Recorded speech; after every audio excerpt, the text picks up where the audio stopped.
Good morning, students. So, in this lecture, we are going to discuss the second last stanza of the second last stanza of the poem Alexander Feast.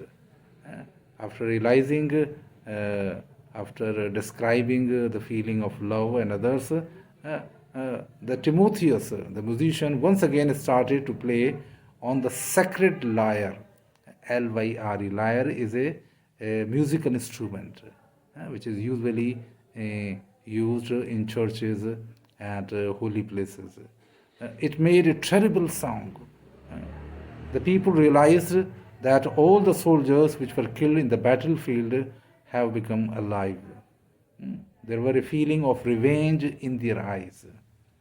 The snakes were curled round their hair. Uh, there was a fire in their eyes. They looked like ghosts. They were pointing the torches towards the enemy, towards the Greek soldiers.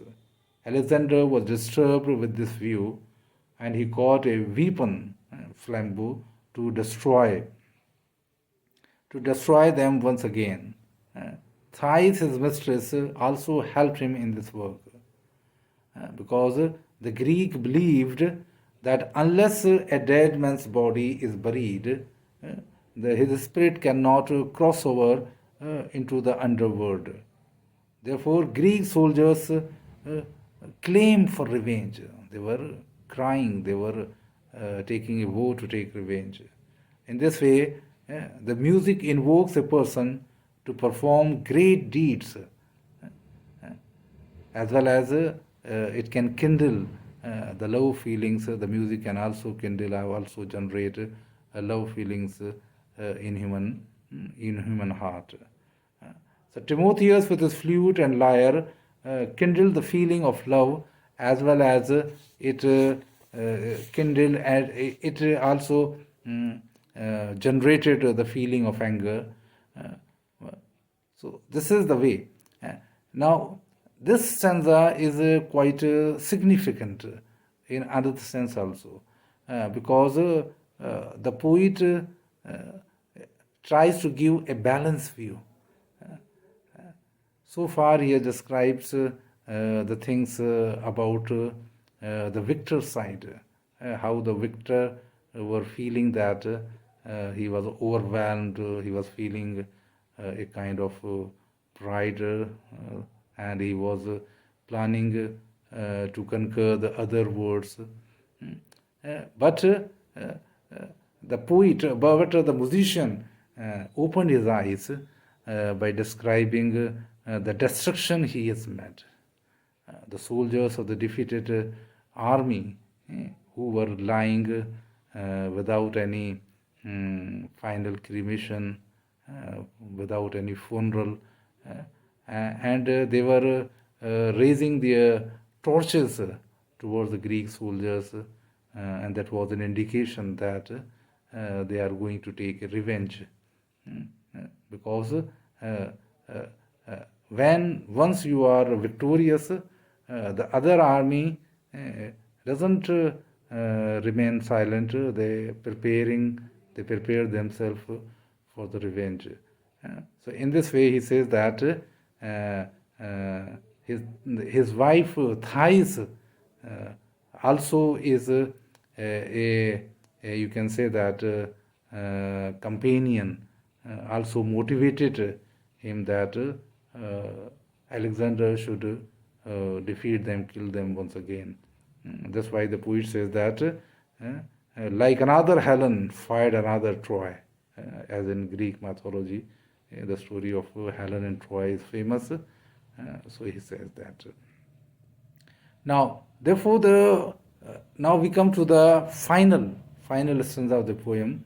The poet says, "Thus long ago, era having bellows learned to blow, while organs yet were mute, Timotheus to his breathing flute and sounding lyre could swell the soul to rage or kindle soft desire.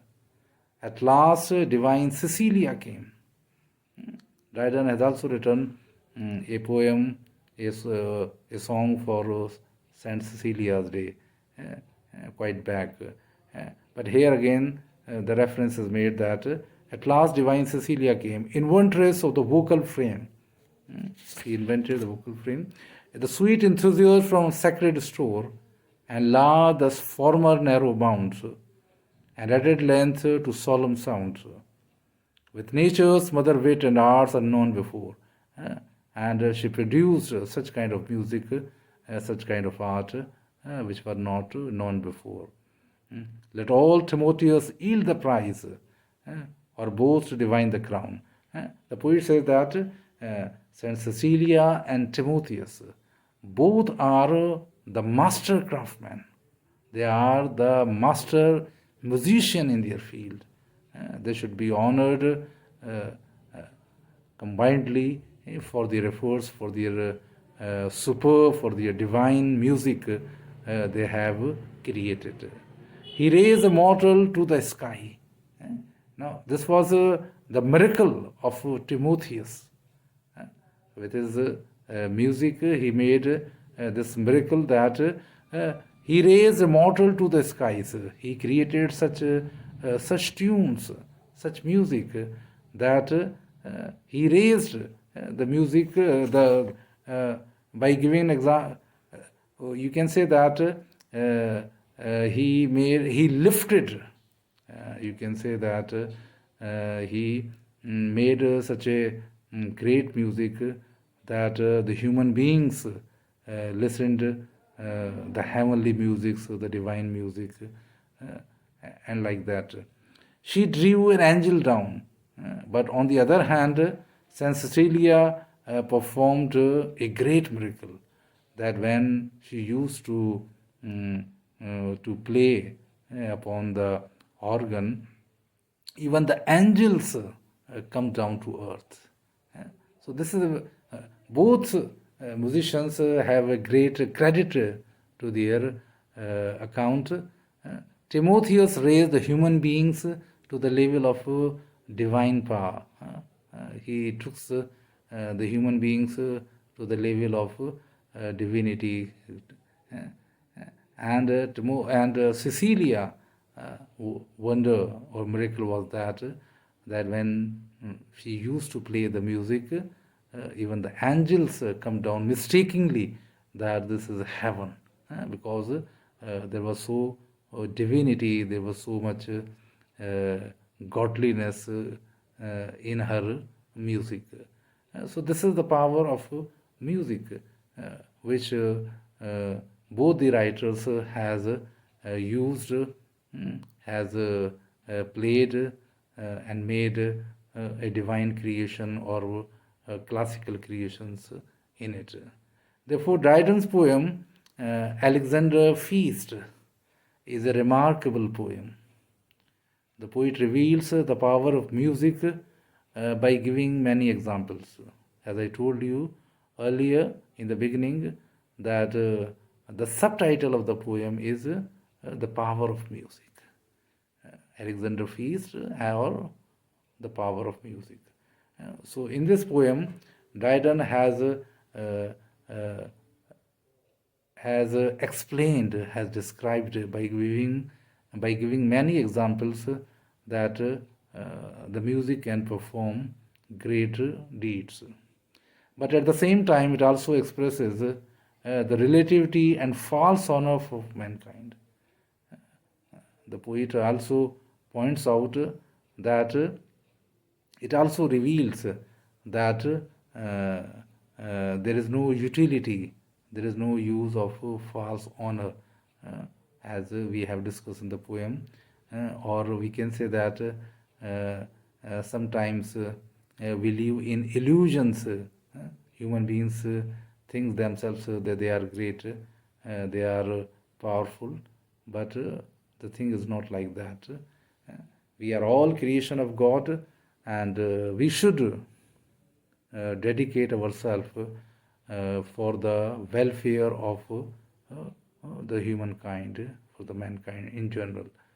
I hope that although it is a long poem, but I think that you have enjoyed it, If you have any difficulty, if you have any problem, then you can raise your questions. You can send your queries to me on my WhatsApp number, or any other means which you feel free. You are all free to communicate your problems to me. Thank you.